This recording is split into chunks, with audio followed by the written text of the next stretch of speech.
From the Fans Talk Podcast family at fanstalkpodcast.com, this is episode 24 of Fans Talk Lucha and covers Lucha Underground Season 1, Episode 34, which aired on July 1st, 2015. My name is Garvin, and with us is the Tex-Mex bad boy, Mommy Chula, my wife. You bastard.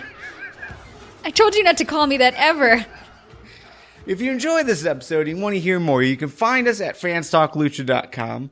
And if you really like this episode and you want to see this series continue, why not drop a few dollars our way over on patreon.com/fanstalk. All of those links are over on fanstalklucha.com. All right, so let's get right into this week's episode. If you're new to the show, what we do is we recap and react to pretty much everything that took place. It's an hour show. We go about 20 minutes or so. So sit back and relax and enjoy the conversation. First up, backstage, Chavo wants Cueto to honor his request. Basically, he had a 3 or 4 tiered request to bring him Black Lotus. And so Cueto honors the agreement and books Chavo in a title match in the main event against Puma. No disqualification. The crew is going to be available to help Chavo out. And Conan is barred from basically getting involved. If Conan gets involved, then Puma is disqualified and loses the title. Any thoughts on that first segment? Well, I think that's a good rule because Conan always seems to want to get involved. I wish they would have similar rules for the crew. Yeah. I really wish the crew would just have the rule of they're never going to be on TV again. Yeah, ever. agreed. So, but anyways, we didn't get that. So we went into our first match, Daivari versus Tejano. Again, I feel like we've seen this match too many times. I was not into this match at all. I don't really like either of these characters. I was bored. I spent my time feeding the cats. Tejano, I'm starting to like, and we can talk a little bit about that later on, but I'm starting to get behind Tejano, but the combination of Daivari and Tejano is not a good combination. And the played out story, really all they have on either of them is that it's a rich boy, working boy kind of situation. You know, I can hear that once and it's fine, but when that is the entire basis for the match and this so-called rivalry, well, I just no, that's don't. not even the basis of the match. That's just an explanation of who these guys are. But we've really, heard the it explanation so for much. Yeah, but the explanation for this match is that Tejano bumped into Daivari when Daivari was in the crowd, spilled his drink over himself, and a month and a half later, Daivari and Tejano are still fighting over this thing. Is that what started this? Yeah. It's like we're watching Jersey Shore. It's like it was a stupid thing that happened. And really, these two guys had such promise. These two guys can't get over it. It would have been, they could have done a lot of fun things with it because it is a stupid feud. But yeah, this is boring. Yep. I don't like it. It was a bad match. Okay. Backstage, Conan watches Puma workout, basically, and tells Puma that it's okay that Cueto has stacked the deck against Puma, with Chavo and the crew. Because it doesn't matter because Chavo, as we all know, is a big fat loser that can't do anything properly. So, doesn't have to worry about it. I think that's accurate. Yeah. So, yeah. Conan's wearing some sunglasses inside. Yeah, it's cool. It was bizarre. But then Katrina comes, interrupts and says, it doesn't matter what happens tonight. If Puma wins, he's going to have to face Mil at Ultima Lucha and he's going to lose the title. So don't even celebrate. Buzzkill. Yeah. She fades away and Puma looks concerned, but Conan doesn't seem bothered at all by her weird entrances and exits. I gotta imagine that Conan is probably taken enough drugs in his life that this sort of thing is okay. This is an everyday occurrence. You know what the most disturbing thing to me was seeing Puma standing there in a pair of Norts and that lucha mask. Yeah. That was odd. There's nothing, there's nothing like wearing regular gym clothes, gym shorts, and then the mask. It was kind of like the Lucha Underground version of wearing Parma black socks with your sandals. Yeah. That's what it felt like. Really, it would be cool if he had that full tracksuit. Like the 70s kind, the shiny. Yeah. That would have been cool. So yeah. After that, we had Conan talking backstage with someone else, basically saying, we know that Blue Demon was taken out by Chavo, but Mexico needs to stand up, and Mexico is here. So it doesn't matter what Cueto has said. Mexico needs to stand up for itself and take out Chavo. That was the gist of it, which I was kind of excited because I thought, we were going to get, I don't know, something. If Mexico is here, who's running Mexico? It's a good question. We should go there. No, thank you. So after that, we had Hernandez versus Drago. By far, you were not looking forward to this match, mostly because Hernandez is terrible, according to you. Yes. But today, your mind changed, so let's talk about My that. mind did change. I went from hating Hernandez. I hated his duck face. I hated his stupid chin strip beard. I hated the stupid bandana he wore over his eyes like he's Daredevil. I hated the pimp walk. I hated the finger pointing. I hated everything about him. But today, I learned that I can love to hate him. Exactly. I loved it. He was nasty the whole match. Yeah. He cheated. He beat up some random fan and took his belt and used it as a weapon. Just kind of roughed him up a little. It was still, He scared him. If he's going to be a bad guy, he needs to go all in, and he did, and I loved it. If some big guy like that tried to rip my belt off, I probably would have acted the same way, which is just he was in shock. The fan was in shock, didn't motion, didn't try to push his hands off of his crotch area. He just kind of stood there frozen. Do you think that some kid who works in marketing and they were like, "Hey, Jimmy, we need you." Yeah. We need you to just stand there and let Hernandez. We're not going to tell you what's going to happen, but something's going to happen, and you're not allowed to cry rape. But it was okay. I loved it. You know, if you're going to be a bad guy, do it with your whole heart, and I will embrace it. They are allowing Hernandez to, develop that character a bit better. They really haven't given that opportunity to everyone, so I think it's okay. I'm with you, though. Hernandez by himself before this, not interesting at all. I mean, I'm familiar with what he has done in TNA. This isn't much different than that. It's boring. It's the same shtick that he's had for so long. But then they gave him some mic time, and he reminded the crowd that dragons aren't real, and that Drago is a man that just got his ass kicked. I thought that was a nice touch. I thought it was great too. As much as I love Drago, I liked it. I think that I like matches a little bit more when it's easier for me to figure out who I'm supposed to hate and who I'm supposed to root for, because I don't know much about wrestling. So it helps me when there are very clear, defined boundaries. And I love a good surprise heel turn. And I feel like even though we were always not really supposed to like Hernandez, today he really just took a hard left into Jerktown. And I loved it. It was great.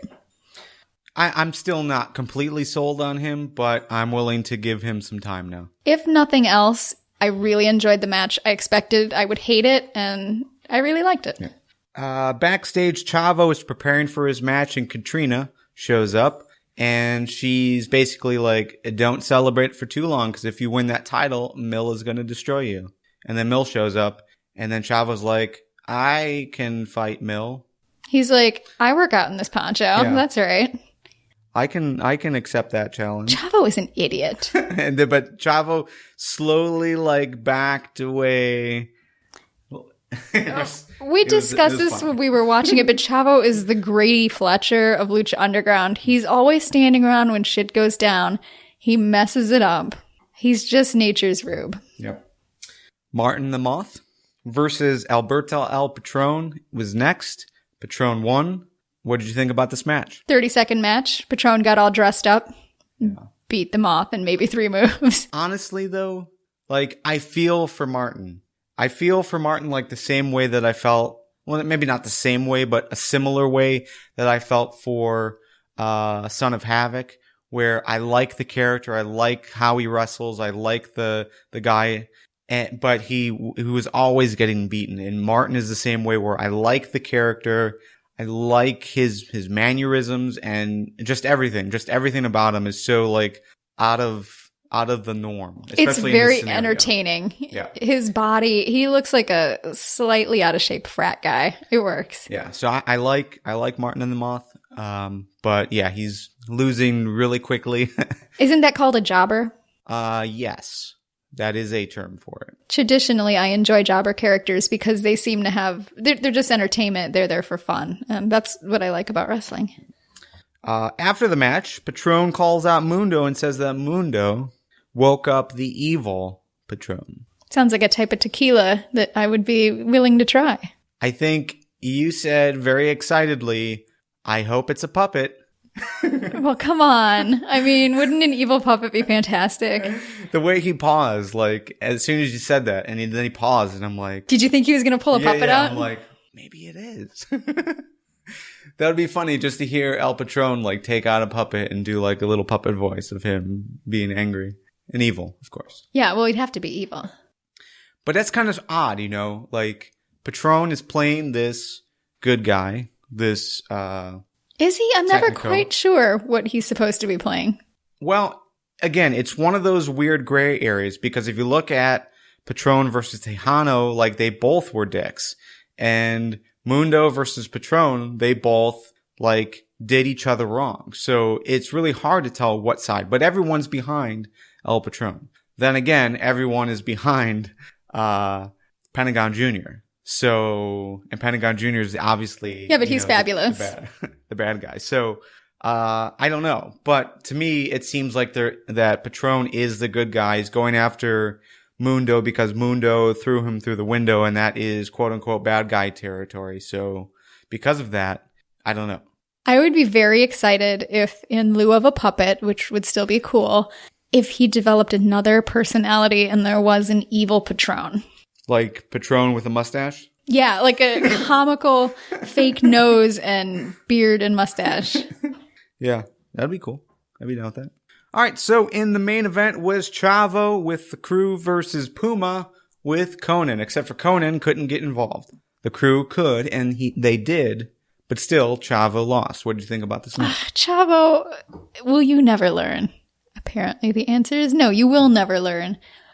What I thought was interesting about the match was at the very end when Tejano comes out and says, Mexico's coming for you. Now, didn't Chavo just pay a ton of money to prevent Mexico from coming after him? Yes. But technically, Tejano, as the Mexican representative, was already there. He was already in the building. So because of that, because Tejano has been in the temple and continues to be in the temple, it's not Mexico coming for Chavo. It's someone who's already here that is Mexican that is coming for Chavo. Does that make sense? So there are still people in Mexico. So there's like a travel embargo from anyone coming from Mexico cannot come up because Cueto has like put down some kind of wall that is more powerful than anything that the U.S. has ever tried to do. More powerful than NAFTA.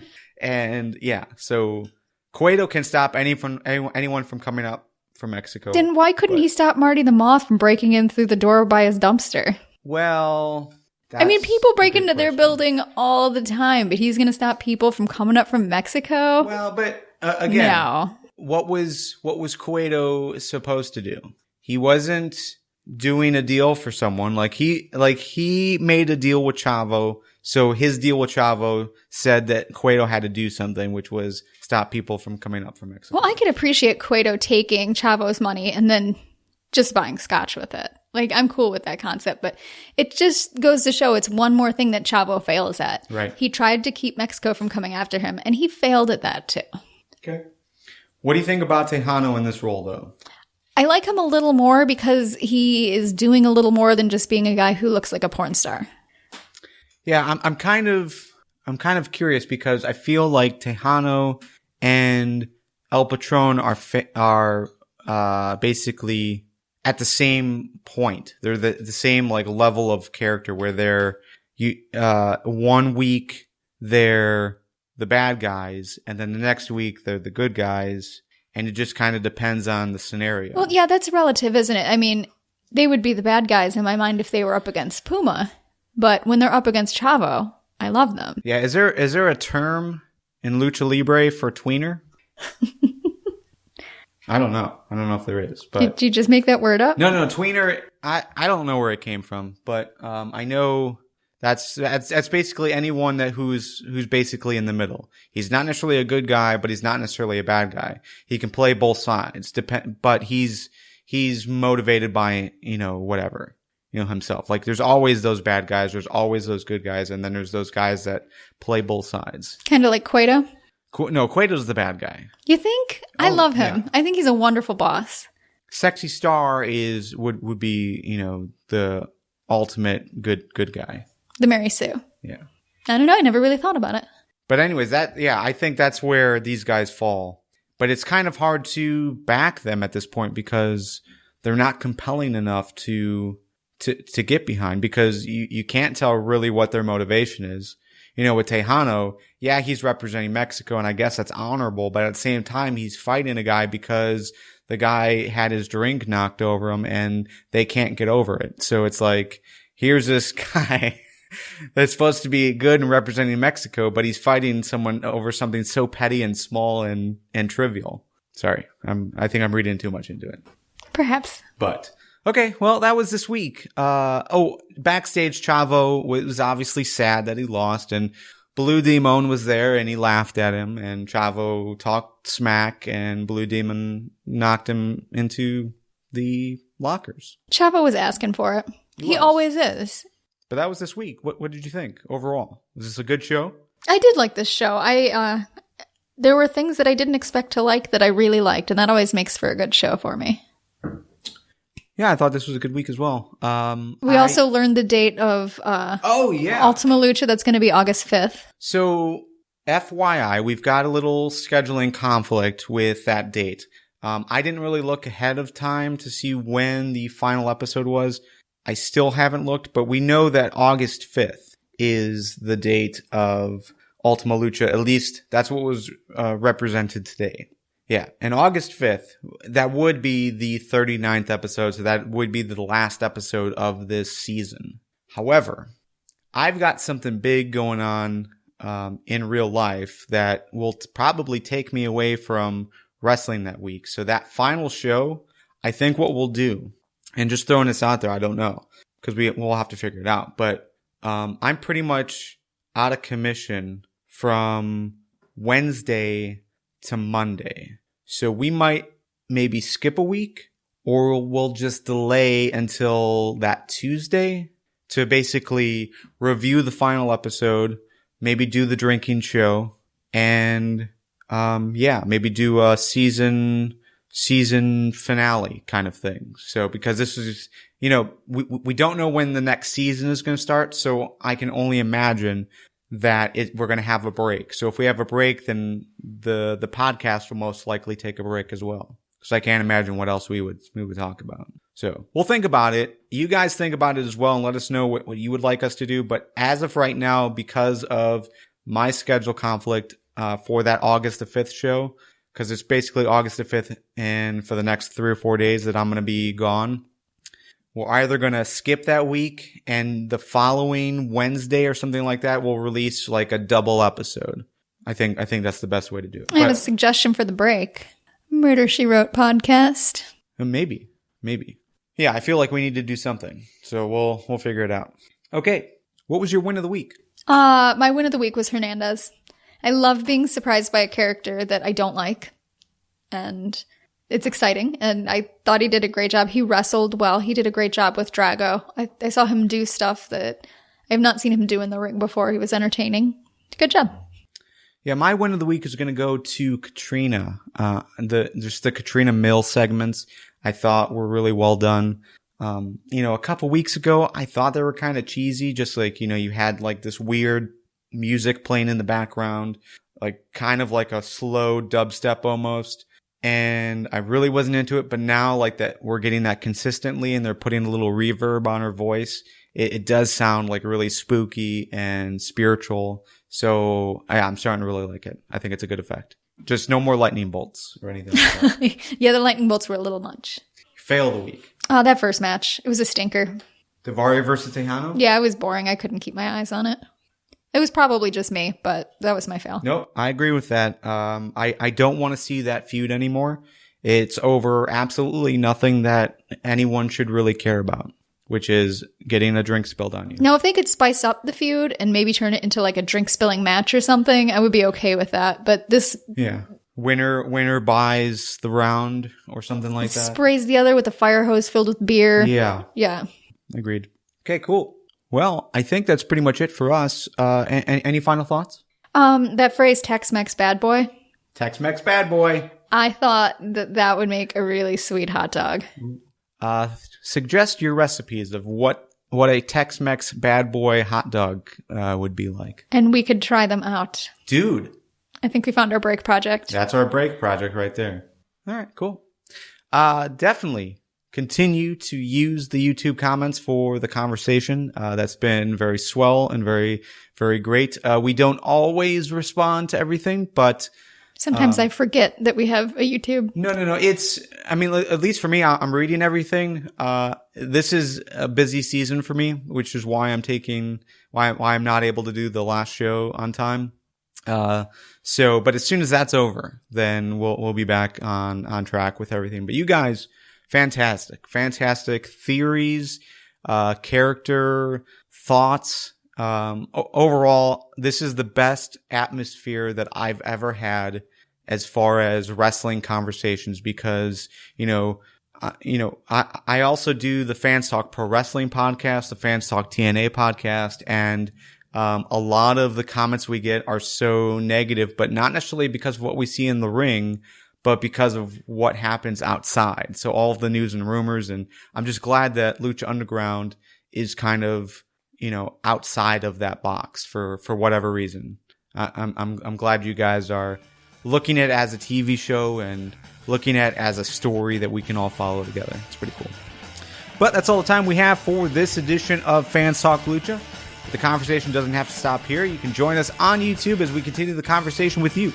You can also find us on Twitter, Facebook, Google+, and Instagram. All of those links are available on fanstalklucha.com. See you guys next week. Adios.